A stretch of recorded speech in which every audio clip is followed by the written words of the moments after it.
Ыбырам менен кошо жүргөн Лоттун да майда жана бодомалы чатырлары болгон. Аларга бирге жашаганга жер тартык кылды. Анткени алардын мал мүлкү өтө көп болгондуктан бирге жашоого мүмкүн болбой калган эле. Bir günü Ыбырам менен Лоттун койчуларынын ортосунда талаш тартыш чыкты.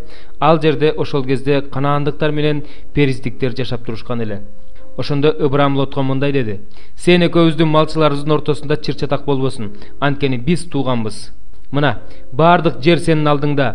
Менден бөлүн. Эгерде сен сол тарапка кетсең, мен оң тарапка кетейин. Эгерде сен оң тарапка кетсең, мен сол тарапка кетейин." Лот көз чаптырып, Ярдандын бүт тегерек четин көрдү. Теңир Содом менен Аморду жок кыла электе. Собарга чейинки бардык жерлер Теңирдин багындай, Мисир жериндей сугарылып турчу. Ошондо Лот өзүнө Ярдандын бүт тегерек четин тандады да чыгышты көздөй жөнөдү. Ошентип алар бири-биринен бөлүнүштү. Ыбырам Канаан жеринде жашап калды. Ал эми Лот тегерек четтеги шаарларда жашап, өз чатырларын Содомго чейин тикти. Содомдун тургундары болсо ыймансыз жана Теңирге каршы чыккан чоң күнөөкөрлөр эле. Лот Ыбырамдан бөлүнүп кеткенден кийин Теңир Ыбырамга мындай деди: "Азыркы турган ордуңдан түндүккө, түштүккө, чыгышка жана батышка көз чаптырып кара. Анткени сен көрүп турган жердин бардыгын мен сага жана сенин укум тукумуңа түбөлүккө берем. Сенин укум тукумуңду кумдай көп кыламын.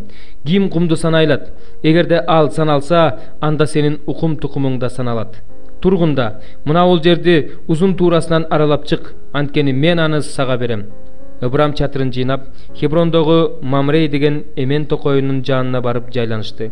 Ал жерде Теңирге арнап курмандык чалынуучу жай курду.